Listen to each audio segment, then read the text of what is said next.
E aí galera, beleza? Bem-vindo ao Historizado Company, a história de tudo, para mais uma aula Enem para vocês, ou também para IFES, como quiserem, para o seu ensino médio. Hoje nós trataremos aqui justamente da formação das monarquias nacionais. Nós já vimos sobre o absolutismo monárquico e o Estado moderno, e ali por volta do século XII, XIII e XIV, ainda na Baixa Idade Média, começa a se formar as nações, os povos europeus como portugueses, franceses, espanhóis, ingleses, holandeses. E quando a gente chega ao século XV e XVI, onde também vai começar as navegações, o mercantilismo, essas monarquias nacionais vão se tornando os estados modernos e seus reis vão ganhar um poder absolutista. Então nós trataremos aqui a formação da monarquia portuguesa e espanhola, depois a inglesa e francesa. Contudo, eu quero que vocês entendam que nós vamos trabalhar diretamente os pontos que aparecem nas provas, que aparecem no seu Enem, nos concursos públicos, nas provas do IFES e nas provas de ensino médio fundamental. Então nós vamos ser bem direto, porque a formação dessas monarquias nacionais, elas duraram de 300 a 500 anos, foi todo um processo. Então nós vamos abordar os pontos principais. E eu posso começar aqui então com a formação da monarquia, portuguesa. Olha lá, a formação da monarquia portuguesa.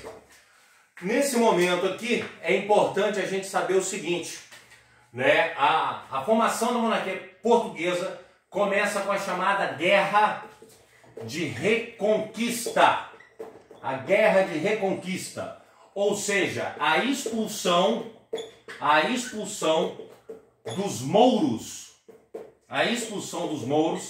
da região da Península Ibérica.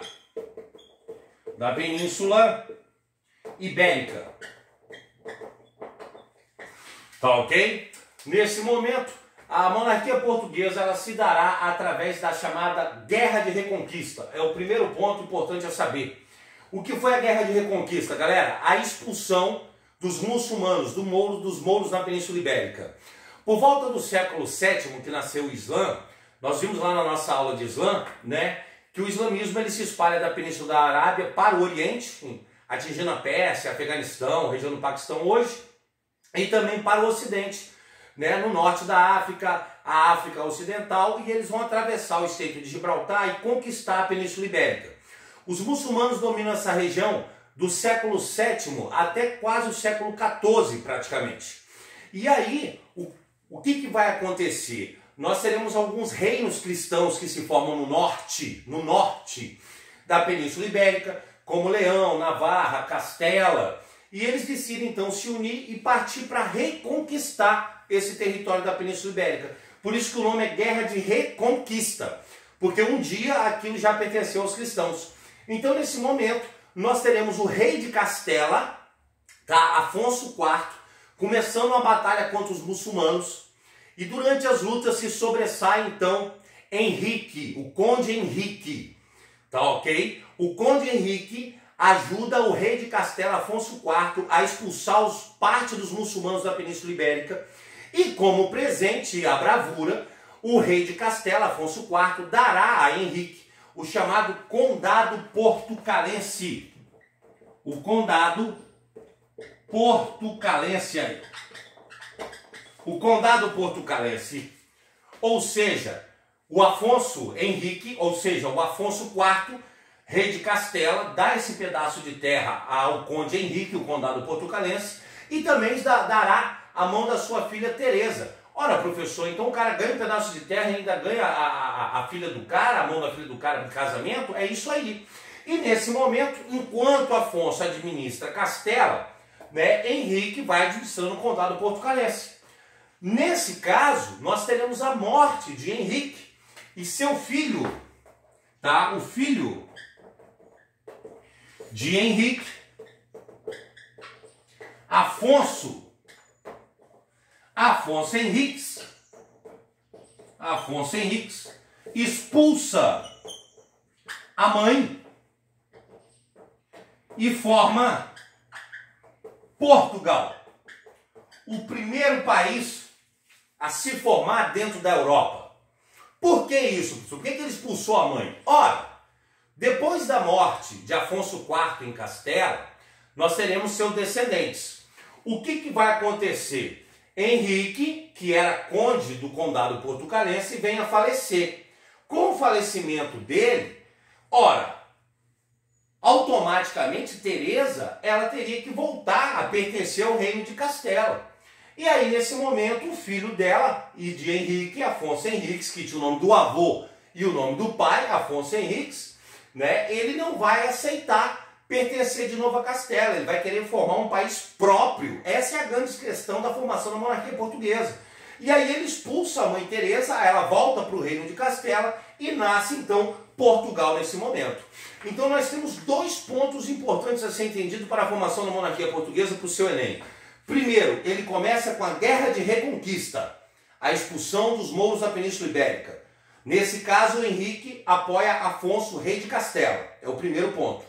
Saindo vitorioso, o rei de Castela, Afonso, dá a Henrique um pedaço de terra que fica conhecido como Condado Portucalense e a mão da sua mãe, a mão da sua filha, desculpem, que seria Teresa. Eles então vão se casar e terão um filho. Nesse caso, um filho, Afonso Henriques. Estava tudo bem. Só que com a morte então de Henrique, o reino, ou pequeno condado portucalense, tinha que voltar a pertencer a Castela. Ele não aceitou voltar a pertencer às terras do avô. Ele decidiu ter o próprio país dele, essa é a grande questão. Então ele expulsa a mãe para Castela e funda Portugal, para ficar mais claro para vocês. Ok? E aí nos interessa um terceiro ponto para a sua prova. Dentro da formação da monarquia portuguesa, que seria justamente o seguinte: após Afonso Henriques, nós teremos também o rei Dom Fernando, que vai subir o poder. Mas Dom Fernando, ele acabou falecendo e não deixando né, herdeiros diretos. Aí vem o terceiro ponto para a formação da monarquia portuguesa, que seria a chamada Revolução de Avis. E nesse momento nós teremos dois grupos em guerra. Os senhores feudais, galera, os senhores feudais portugueses querendo se aliar a Castela. Com a morte do rei Dom Fernando, que não deixou herdeiros, os senhores feudais portugueses, nesse momento, decidem voltar a pertencer a Castela, já que o reino de Castela, que vai ser a futura Espanha, era parente de Portugal. E eles entram em conflito, então, com uma nobreza, olha lá, uma nobreza aburguesada. Ou uma burguesia nobrezada ou uma nobreza aburguesada. Por que isso, professor? Porque Portugal, nesse momento, já começava a partir, então, para as navegações. Ele já começava a partir para as navegações, tá ok? E aí essa nobreza aburguesada começou a se enriquecer. E se eles, então, devido à morte do rei Dom Fernando, voltassem a pertencer a Castela, Castela ainda era um reino muito medieval. Então a Castela não ia investir nas navegações, Castela não ia investir no desenvolvimento da burguesia portuguesa, a nobrezada aí. E aí nesse momento essa nobreza burguesada então, ela apoia João, mestre de Avis, que era filho bastardo do rei. Olha só, João, mestre da cidade de Avis, era filho bastardo do rei e era comerciante. Então, nesse momento, essa nobreza burguesada, ela entra em guerra com os senhores feudais portugueses, que queria voltar a pertencer a Castela, porque Castela era um reino medieval. Rola guerra entre eles e, nesse momento, nós começamos em Portugal a dinastia de Avis aí, ó, onde nós temos João se tornando rei, e o filho de João, o infante Dom Henrique, funda a Escola de Sagres, a famosa Escola de Sagres, que vai levar Portugal a ser a grande nação navegadora, ao pioneirismo português para as navegações. Ficou claro aí? Tranquilo? Simples assim. Então, para a formação da monarquia portuguesa para sua prova, você deve saber Guerra de Reconquista, fundação de Portugal com Afonso Henriques com a expulsão da mãe, tá ok? Revolução de Avis entre os senhores feudais portugueses que queriam voltar a pertencer a Castela e a nobreza burguesada que queria partir para as navegações. Por isso apoiou João, mestre de Avis, que era comerciante, filho bastardo do rei que faleceu, e nesse momento ele toma o poder, implantando uma dinastia comercial, tá ok? Mesmo sendo absolutista, mas comercial, e aí o seu filho infante do Henrique cria a escola de Sagres, jogando Portugal no pioneirismo de suas navegações. Ficou claro? Tranquilo? Porque agora nós podemos pegar aqui, então, a formação da monarquia espanhola, galera. E do mesmo jeito que eu disse a vocês, que nós trabalhamos aqui os pontos que interessam para o seu Enem, os pontos para as provas, vamos fazer o mesmo com a formação da monarquia espanhola. A formação da monarquia espanhola. Nesse caso aqui, a formação da monarquia espanhola começa com um casamento, porque o amor é lindo aí. Beleza? O amor é lindo.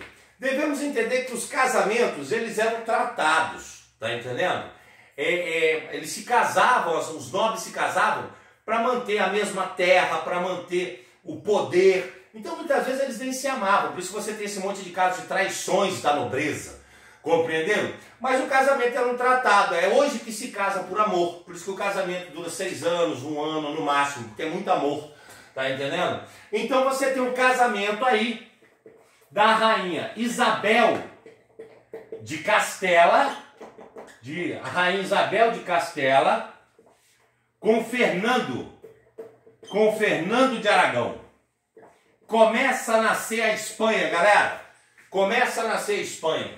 Então, o primeiro ponto para a formação da monarquia espanhola, o mais importante, o primeiro ponto, é o casamento de Isabel, rainha do Reino de Castela, com Fernando do Reino de Aragão. Esses reinos eram medievais, mas depois que eles viram Portugal partir para as grandes navegações, Portugal crescer, tanto Isabel de Castela como Fernando de Aragão tinham interesse em fazer o mesmo caminho de Portugal. Então uma forma deles formarem o seu país, a Espanha, formarem um poder, ganharem poder, terras e partir para as navegações, foi através desse casamento. Então o primeiro ponto para a formação da monarquia espanhola, o casamento de Isabel de Castela com Fernando de Aragão. Segundo ponto, a Guerra de Reconquista. A Guerra de Reconquista, ou seja, Isabel e Fernando vão continuar a luta contra os muçulmanos. Tá entendendo? Na conquista dos Emirados de Granada, eles continuam essa guerra de reconquista, que é o segundo ponto. Eles expulsam os mouros, ou seja, os muçulmanos, dos Emirados de Granada, ganhando territórios ao sul. Beleza? Olha lá. E aí, os demais reinos que formam a Espanha, os demais reinos, galera, serão conquistados. Serão conquistados com guerras ou tratados. Serão conquistados com guerras ou tratados. Por isso que hoje, de certa forma, você tem a Espanha tendo movimentos separatistas, como o País Basco, no norte, que se utiliza do grupo terrorista ETA, ou mesmo o movimento separatista pacífico, em certo ponto, da Catalunha, né, de Barcelona, a separação da Catalunha e Barcelona ali, tá entendendo? Dentro da Espanha. Por quê? Porque o primeiro ponto foi o casamento de Isabel de Castela e Fernando de Aragão. Essa é a ideia, se casar, formar um país forte e partir para as navegações.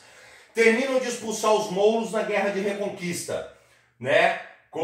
Expulsando eles até os Emirados de Granada e formando a Espanha no sul ali, na região de Andaluzia. E por fim, os demais reinos que existiam serão conquistados via tratados ou guerras, que é o caso do País Basco e a Catalunha, que hoje querem se separar da Espanha, formando assim as navegações espanholas, e eles vão partir para as grandes navegações com o mercantilismo espanhol, que será chamado de bulionismo, pois Isabel de Castela fica responsável por dominar a navegação no Atlântico e chegar às Índias. E Fernando de Aragão fica responsável por tomar a navegação dos árabes e italianos no mar Mediterrâneo. Isso esclarece por que Isabel patrocinou a viagem de Cristóvão Colombo, que nós vimos na nossa aula de grandes navegações, e isso mostra por que a Espanha passou a dominar todo o mar Mediterrâneo, que era um processo de Fernando de Aragão e a Península Ibérica, então, se torna o grande centro de navegação do Atlântico e do Mediterrâneo, tirando a influência dos italianos. Compreenderam? Espero que tenham gostado. Dê seu like aí, se inscreva no canal, indique aos colegas, marca o sininho. Subimos bastantes vídeos durante a semana com aulas, curiosidades, entrevistas e tudo mais, porque agora você já ficou historizado. Um abraço.